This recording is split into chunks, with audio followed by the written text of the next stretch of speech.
obviously holding the Boston Rob book. Yeah. Let's take a look at it. Tell us about it.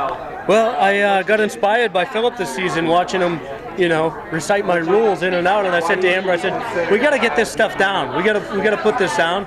And this is the result. By Robert C. Mariano. Yes, that's my full name, and it's all actual real-world practical advice. It's strategies that I use to live my life, stuff that I learned on the island, growing up in Boston, working in construction, and certainly applicable to the game of Survivor. And this is real. This isn't just you put a new cover on a different book. This is a real book. Pictures of me when I was a kid. Real rules and lessons. You can get it at bostonrob.com. You can order a paperback, or you can download the ebook or whatever device you have. When did this come out? Right now, today. Today. This is it. It came out today. That's incredible.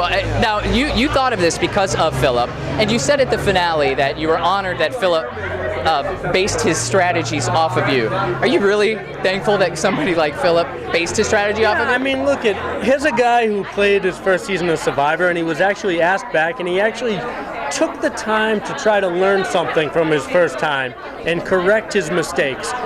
Granted, he wasn't successful to the point where he won the game, but he had trouble with execution. It's one thing knowing the rules, it's another thing being able to implement them and execute them. But overall, I think Phillip did grow as a person. He learned, and he was definitely a better player the second time around. Now, when you look at who won the season tonight, are you satisfied? Do you think Cochran was the most deserving? I absolutely think he was. Yeah, Cochran played a great game. He was very strategic. I think at some point the rest of the cast should have probably got together and said, let's get rid of the guy from Harvard. It might have been a good idea, but ultimately, yeah, I was satisfied that he won. Now, when you look back at your gameplay, how would you compare yourself to Cochran? I think there are similarities. There are obvious differences. I think I'm a much more physical player than Cochran. Strategically and socially, I think we're pretty much on the same line of thinking. It's tough. I always say this, there have been, so many seasons and so many different people have won the game, and they've won it in so many different ways. So you can never take away from the winner the reason they won or how they played the game, and that's what makes the game great. He embraced who he was. He used his humility and his self-deprecating ways, and he used it to his advantage. And if anybody can figure out a way to use what they have in a creative way to win the game, then you got to give him props. So tell us a little bit about what's going on in your personal life now. How's Amber? Amber's great. We have 3 beautiful daughters. They're 3, 2, and 1.